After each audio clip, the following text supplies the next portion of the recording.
भगवंताकडे जाण्याचा मार्ग आपल्याला सापडेल आणि तो मार्ग आपल्याला संत देत असतात आणि ते मार्ग संत सांगत असताना याला साधन कुठलं म्हणाल, कुठलं साधन करायचं ना भगवंताकडे जा। संतांच्या पायाची चरण धूळ जरी मिळालं तरी आपल्याला त्या भगवंताच्या हरीची प्राप्ती होते। संतांबाई माता ठेवी कथा रे, संतांबाई माता ठेवी कथा रे, संतांबाई माता ठेवी कथा रे, संतांबाई माता ठेवी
भगवंताची प्राप्ती करून घ्यायची तर संताच्या पायी संताच्या चरणी लीन व्हायचे। मग हे संताचे चरण कुठे भेटते? बाजारात, धाराशिवच्या रविवारच्या बाजारात भेटतात का संताचे चरण? नाही। बहु अवघड आहे संत भेटी, परी जग जेली कृपा केली। त्या भगवंताची कृपा झाली तर संत भेटतेत बघा। कारण संत जर आपल्याला भेटले ना, संत जर आपल्याला भेटले नाही, संताचे पाय जरी नाही भेटले, संताच्या पायाखालची चरण धूळ जरी भेटली ना तरी आपल्या संत चरण रज लागता सहज वासनेचे बीज जळली जाई। मग राम नामे उपजे आवडी, सुख घडोघडी वाढू लागे। मग रामनामाची आवड निर्माण होते बघा। संत चरणीची रज जरी आपल्याला मिळाली माती, मग संताची भेट झाल्यानंतर त्या रामनामाची आवड निर्माण होते आणि आवड निर्माण झाल्यानंतर सुखाची प्राप्ती, सुख घटत नाही, सुख घडोघडी वाढू लागेल। असं अखंड सुखाची प्राप्ती, सर्व सुखाचे आगर बाप रखुमा देवीवर, सर्व सुखाचे आगर मने नरहरी सोनार। असा हा पांडुरंग परमात्मा सर्व सुख आधी येते जीव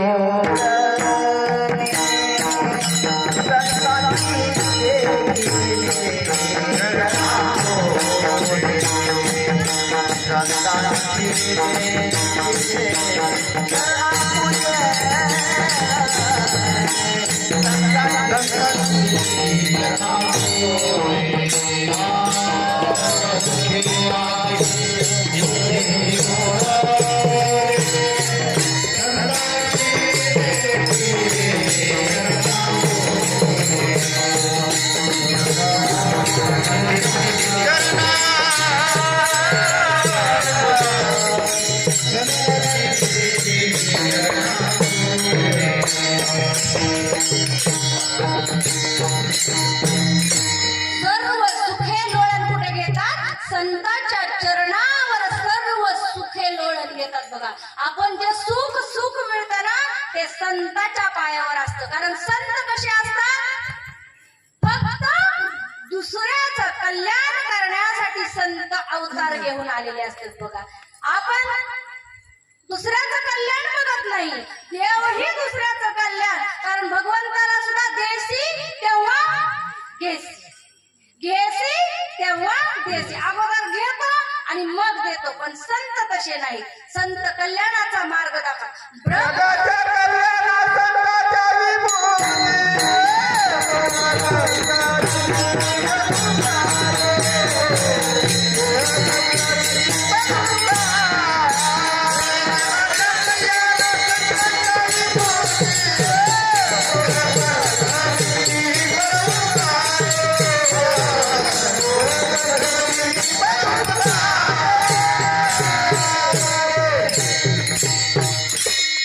जगाच्या कल्याणा संतांच्या विभूती, देह कष्ट भीती परोपकारी.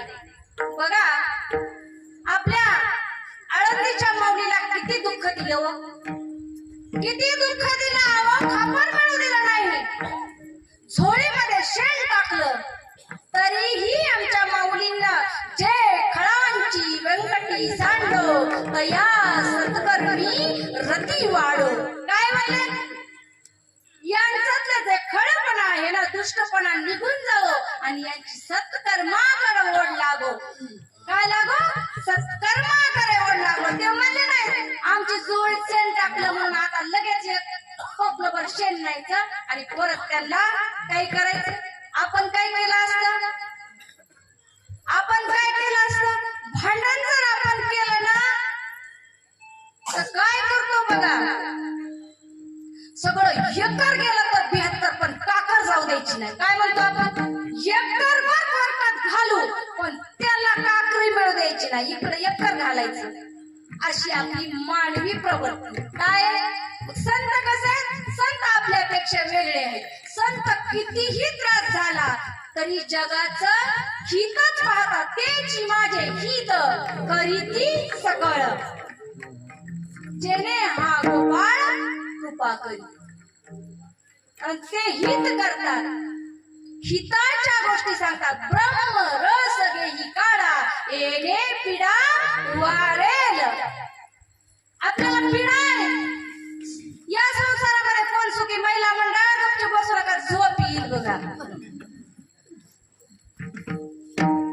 आपल्याला सुख आहे का घरामध्ये? किती बी संसार केला तरी आहे का?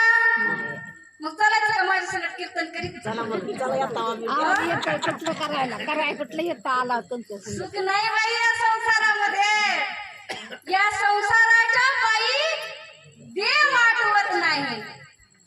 एक झालं की एक काम येत राहत. आपण काय म्हणतो? नाही नाही नाही, आता बघा माझ्या मुलाचं लग्न झालं आणि मला सून आली का मग येते बघा भजन करायला. मग मुलाचं लग्न येतं पुन्हा नातू होतो बघा. ते नातू माझ्याशिवाय राहत नाही हो. ते नातू मोठा झाला की येतो. मग नातू आला बघा शिक्षणासाठी आजीला पाठवतात. आता माझ्याशिवाय राहत नाही म्हणून शिकायला पाठवलं. धाराशिवला रूम करून दिली बघा शिकायला की मग ते लग्नाला योग्य होत. आता एवढं लहानपणापासून सांभाळलं बघा. एवढं नाचण्याचं तोंड बघू द्यावं आणि मग येते बघा भजन करायला.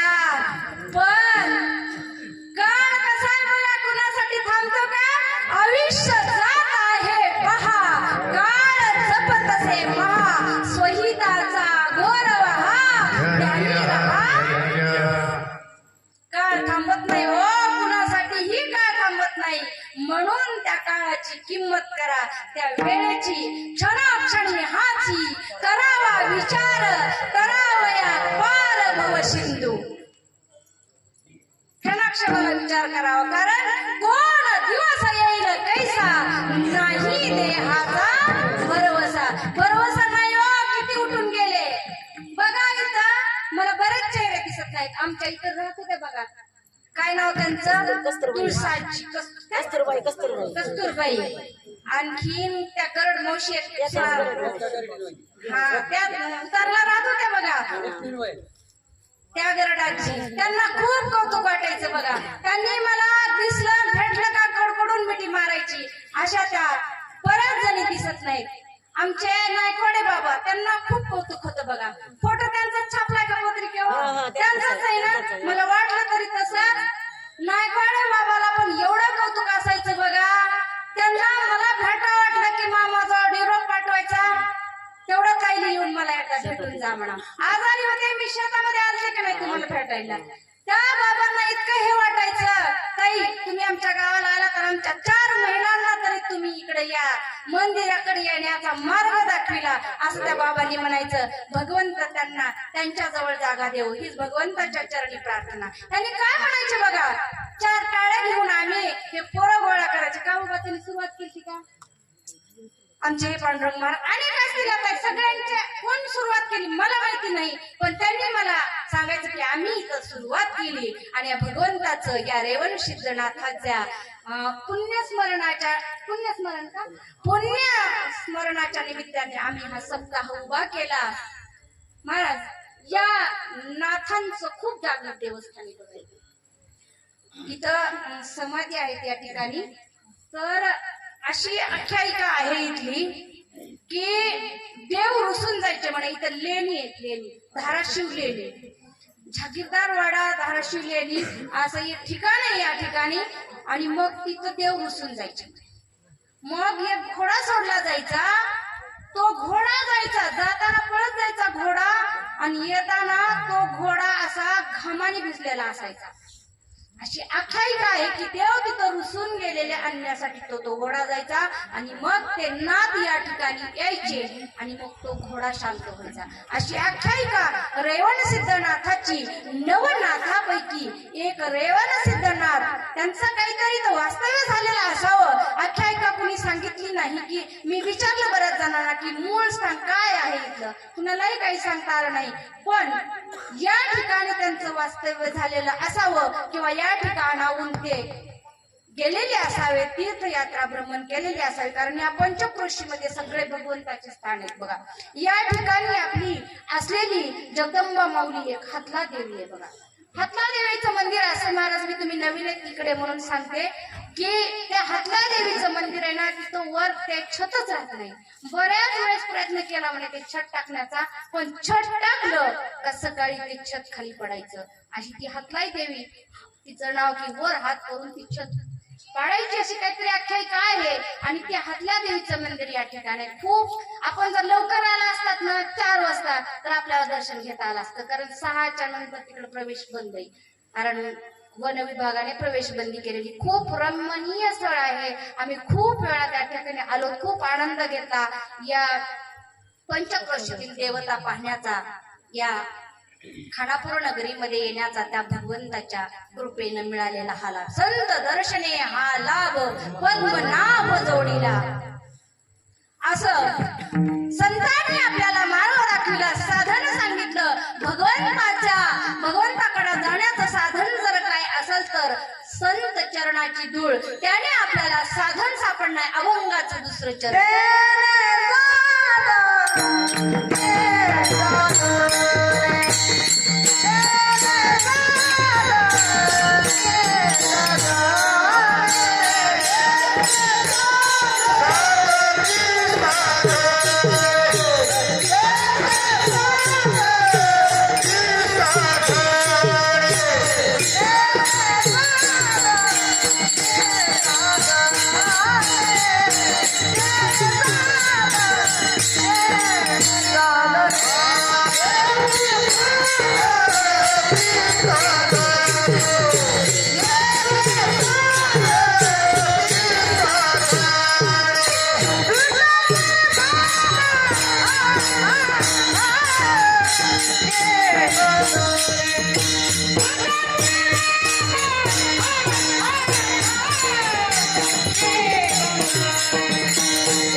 Thank you.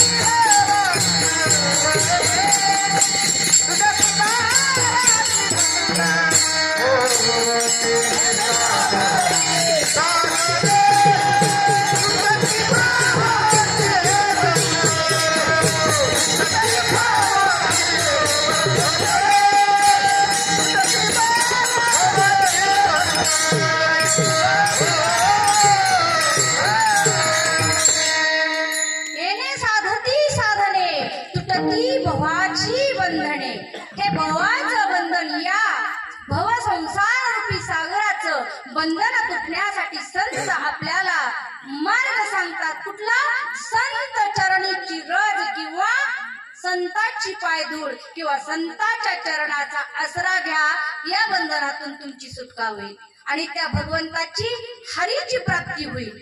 कुणाला कुणाला वाटतंय हरीची प्राप्ती व्हावी? वाटतंय ना? मग काय करा, सगळ्यांनी हात वरी करा आणि मग त्या भगवंताचं भजन करा. विठोबार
सगळे फ्रेश झाले बघा.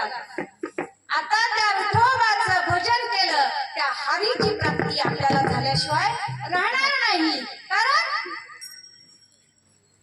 मुखी नाम हाती मोक्ष ऐसी साक्ष बहुतांची, संतांचं वचन येते आणि म्हणून आपल्याला भगवंताची प्राप्ती होणार आहे. आपला 2 चरणाचा भावार्थ मी तुम्हाला तुमच्या समोर मांडलेला आहे. धावत्या वेळेमध्ये आपल्याला राहिलेल्या 2 चरणाचा अगदी 2च मिनिटांमध्ये धावत्या वेळामध्ये आपल्याला, कारण 11 वाजलेले आहे, त्याच्यामुळं तुम्हाला मी धावत्या वेळामध्ये त्या शिखांतापर्यंत घेऊन जाईल. बघा 2 चरणामध्ये आपण काय पाहिलं?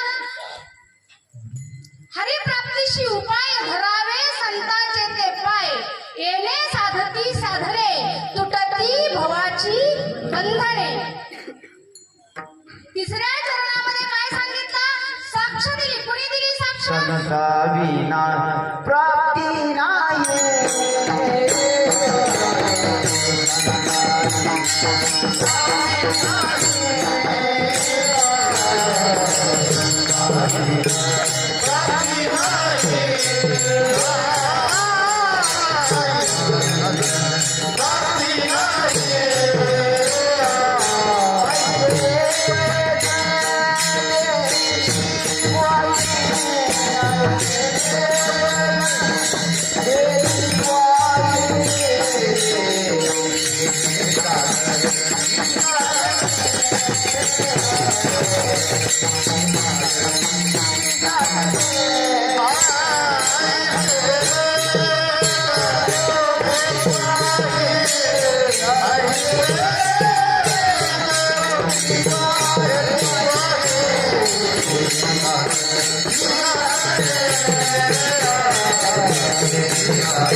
संताविना प्राप्ती नाही ऐसी वेद देती ग्वाही, येणे साधती साधने तुटती भवाची बंधने. अहो भवाचं बंधन तर संपणारच आहे, साधन मिळाल्यानंतर भवाचं बंधन संपणार आहे आणि काय होणार आहे? मनोरथ सुद्धा पूर्ण होणार आहे. कसं होणार आहे? बघा या गावातील रामायण प्रेमी आहेत बघा सगळे. आमचे आप्पा ना रामायणाचा अर्थ छान सांगतात, रामायणाचं वाचन करतात, अनेक सगळे जण असतात. असतील रामायण वाचक सूचक भरपूर या खानापूर नगरीमध्ये आहेत. तर या रामायणामध्ये ज्या वेळेस प्रभू रामचंद्र सीतेच्या शोधाकरता हनुमंतराय पायाने उड्डाण करून पाहिलं लंकेत आपल्या सीतामाई आहेत, पण तिकडं जाण्याचा मार्ग सगळ्यांना जाता येत नव्हतं. कारण हनुमंतरायाने काय केलं होतं? उड्डाण मारलं होतं. मग सगळ्याला मारता येत होतं का? नव्हतं येत मारता सगळ्याला. म्हणून काय करायचं होतं? सेतू बांधायचा होता, पूल बांधायचा होता. आणि ते पूल बांधण्यासाठी सगळी वानर सेना बघा, मोठ्या मोठ्या शिळा, नामांकित शिळा त्या ठिकाणी पूल बांधण्यासाठी तयार होत होता. आणि त्याच्यामध्ये प्रभू रामचंद्र पाहणी करत होते की कसा पूल बांधला जातोय. बघत असताना त्यांना एक खारुताई दिसली बघा. खारुताई काय करत होती? तिच्या चिमुकल्या त्या हातामध्ये किती येत असेल बरं? खारुताई किती मोठी असते? 4-5 फुटाची. किती मोठी असते? खारुताई एकदम छोटी असते का नाही? पण तिचे जेवढं बसत तेव्हापासून बघा आपल्याकडं काय म्हणतात? आमचा खारीचा वाटा. बरोबर आहे का नाही? मग आपण या सप्ताहामध्ये कशा गावातल्या सत्कार्यामध्ये आपण जे काही सत्कर्म देतो, दान धर्म करतो, अन्नदान करतो किंवा अर्थरूपी देतो, आपण इथं देणगी देतो, तो काय असतो? आपला खारीचा वाटा. तेव्हापासून मन पडली बघा खारीचा वाटा. ही खारुताई काय करत होती? तिच्या हातामध्ये चोचीमध्ये बसायला एवढे खडे छोटे छोटे आणायचे आणि इतकी तल्लीन झालेली होती, इतकी तल्लीन झाली, कारण राम नाम जप सतत चालू होता त्या. आणि त्याच्यामध्ये काय झालं? तिच्या शेपटीवर पाय पडला. ती चिर चिर चिर चिर चिर अशी चिरकली आणि रामाने वळून पाहिलं, म्हणजे आता तर ही कार्य करत होती आणि ती बेशुद्ध पडली. प्रभू रामचंद्राने तिला उचललं बघा, हातावर घेतलं, पाण्याचा शिरकावा मारला आणि मग तिनं श्वास घेतला बघा. आणि मग प्रभू रामचंद्राने विचारलं, काय झालं ग बाई, तुला शुगरची गोळी घेतली नव्हती का? काय म्हणले? शुगरची गोळी घेतली नव्हती का बाई? चक्कर येऊन पडली? बीपी तपासला नव्हता का? ते म्हणली, मला असलं काहीही नाही बाबा, मी रामनामाचा जप करते, रामनामाचा जप करणारा कुठलाही आजार होत नाही. मग तुला झालं तरी काय? ते म्हणली, माझ्या शेपटीवर पाय पडला. प्रभू रामचंद्र काय म्हणाले? सांग म्हणले, कोणाचा शेपटीवर पाय पडला? ती म्हणली, हनुमंत वानराचा, हनुमंतरायाचा. आता शिक्षा द्यायचं वचन दिलं, ती थसच झालं बघा प्रभू रामचंद्राने. ती म्हणले, आपलाच पक्वाजा निघाला ना बाबा जवळचा, आता काय करायचं? आता कशी शिक्षा द्यायची? पण ती खारुताई म्हणली, बाबा शिक्षा देऊ नका, त्यांचा सत्कार करा, त्यांना हार तुरे घाला. ती म्हणजे आता तुला बेशुद्ध पडलं, तुझ्या शेपटीवर पाय दिला, तरी तू म्हणते की त्यांना हार घाला, सत्कार करा. अहो, त्यांनी माझ्यावर कितीतरी उपकार केलाय म्हणे, त्यांना जर शेपटीवर पाय दिला नसता तर प्रभू रामा माझं मनोरथ कधी पूर्ण झालं नसतं, कारण तुम्ही मला उचलून घेतलं नसतं आणि हाताने कुरवाळलं नसतं. बघा, मला एवढी कृपा त्या वानरानं माझ्यावर केली, म्हणून तुम्ही त्याचा काय करा? सत्कार करा. एका जनार्दनी संत पूर्ण करीती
भक्तीशी उपाय धरावे संताचे ते पाय येणे साधते साधने तुटती भवाची बंधने संताविन प्राप्ती नाही ऐशी वेद देती वाही येणे साधते साधने तुटती भवाची बंधने एका जनार्दनी संत एका जनार्दनी संत पूर्ण करीती मनोरथ येणे साधती साधने तुटती भवाची बंधने यथामती यथावकाश श्री संत एकनाथ महाराजांच्या या हरिप्राप्ती या संतपर अभंगावर बोलण्याचा प्रयत्न मी रेवण सिद्धनाथाच्या कृपा आशीर्वादाने केलेला आहे. जसं माझ्या बुद्धीला जमलं तसं मी तुमच्या समोर मांडण्याचा प्रयत्न केला आहे. जे चांगलं वाटले असेल ते तुम्ही घेऊन जा, जे तुम्हाला आवडलं नसेल ते माझी मला परत करा. कारण संतांचे वचन सांगण्याचा माझ्याकडून कुठलाही अभंगाच्या व्यतिरिक्त मी कुठला काही शब्द वापरलेला नाही आणि कुठल्याही कीर्तनात आजपर्यंत माझे इथून गेल्यापासनं 100च्या पुढे कीर्तने झालेले आहेत. तुम्ही म्हणला असताना आले आले आता स्पीकर तर चाललंच नाही. घसा गेलाय कामातून म्हणून एक मुलगा आणलाय पाठीशी, मोठा मुलगा, एक 2 बंधू आणलेत पाठीशी आणि एक छोटा मुलगा आणलाय बघा इथं बसलाय. हे सगळे कशासाठी आणले? घसा गेलाय कामातून म्हणून ह्यांना हाताशी धरले आणले. पण बोलायला काही कमी नाही बघा.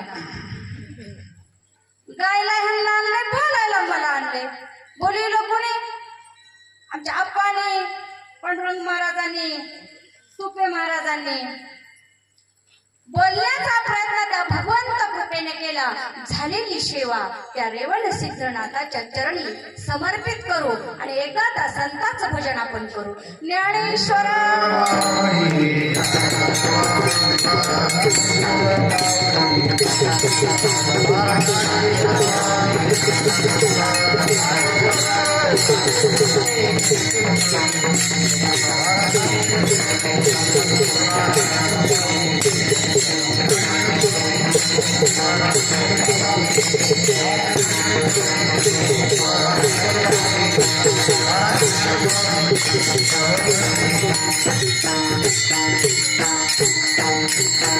Thank you.